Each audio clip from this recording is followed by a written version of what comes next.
Bismillahirrahmanirrahim. Assalamu alaikum to all of you. Today our topic is why should you choose Amazon online arbitrage. आपको Amazon online arbitrage का इंतखाब क्यों करना चाहिए?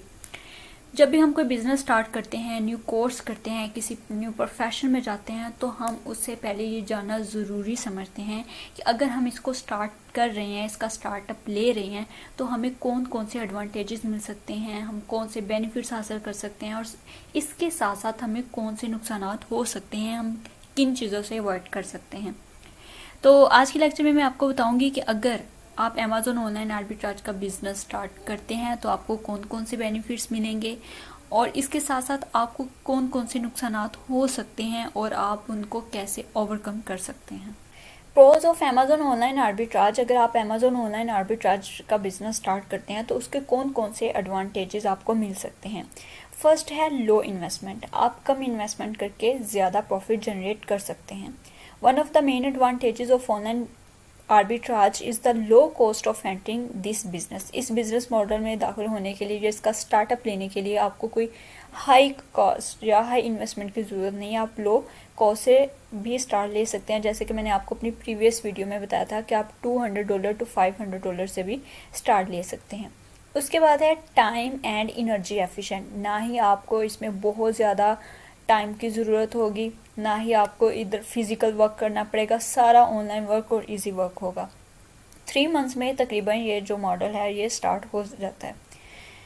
You just need to find the offer. आपने ऐसा offer find करनी है जिस पे डिस्काउंट्स लगे होते हैं 20%, 50%, 40%, 60% सेविंग्स लगी होती हैं। बहुत से ब्रांड्स ऐसे होते हैं जो रिव्यूज़ लेने के लिए या अपनी एडवर्टाइजिंग के लिए सेल लगा देते हैं।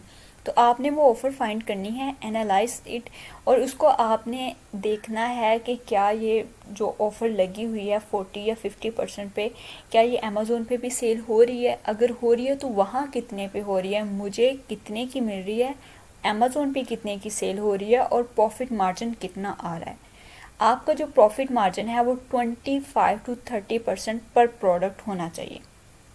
ओके, आपने ऑफ़र भी देख ली। ओके, आपको ऑफ़र मिल गई है, आपने ये देख लिया कि सेल हो रही है, मुझे इतना प्रॉफिट हो रहा है, ठीक है।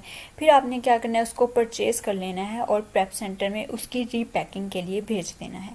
ये आपका बहुत कम टाइम में ये मॉडल जो है वो बिज़नेस मॉडल स्टार्ट हो जाता है।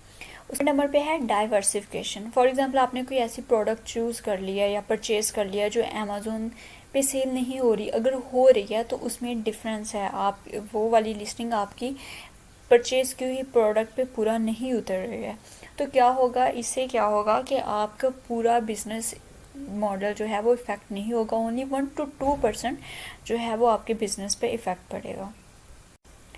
उसके बाद है अमेज़ोन प्रेप सेंटर सर्विसेज। आप अमेज़ोन की प्रेप सेंटर सर्विसेज भी ले सकते हैं। आपने क्या करना है कि प्रोडक्ट ऑनलाइन ही परचेज़ करनी है और उसको डायरेक्ट किसी और प्रेप सेंटर में भिजवाने के बजाय अमेज़ोन के प्रेप सेंटर में भिजवा सकते हैं। फिर आपकी पैकिंग की जोन से भी रिक्वायरमेंट्स है आप उन्हें बता दें और आपकी रिक्वायरमेंट्स के अकॉर्डिंग उस प्रोडक्ट की पैकिंग हो जाती है। उसके बाद है product arrive to your home. आप जो प्रोडक्ट है वो अपने घर भी ला सकते हैं and reuse the packing material, और पैकिंग मटेरियल को रीयूज़ भी कर सकते हैं। अब यहाँ पे लिखा हुआ है ऑनलाइन आर्बिट्राज, रिटेल आर्बिट्राज। ये सारा ऑनलाइन होगा और प्रोडक्ट जो आप अपने घर लेके आएंगे ये ज़्यादातर रिटेल आर्बिट्राज में होता है कि बड़े बड़े मॉल्स में लोग जाते हैं, वहाँ पे देखते हैं कि अच्छा इस ब्रांड ने ऑफर्स लगाई या इस प्रोडक्ट की ऑफर्स लगी हुई है, इतना डिस्काउंट लगा हुआ है। तो अगर आपको ऑनलाइन आर्बिट्राज और रिटेल आर्बिट्राज में डिफरेंस नहीं पता है तो मैं इस वीडियो के डिस्क्रिप्शन में ऑनलाइन आर्बिट्राज और रिटेल आर्बिट्राज की वीडियो बनाई हुई है, वो शेयर कर दूंगी, आप देख लीजिएगा। बात है cons of Amazon online arbitrage. जहाँ पे फ़ायदे होते हैं वहाँ पे कुछ ना कुछ नुकसानात होते हैं।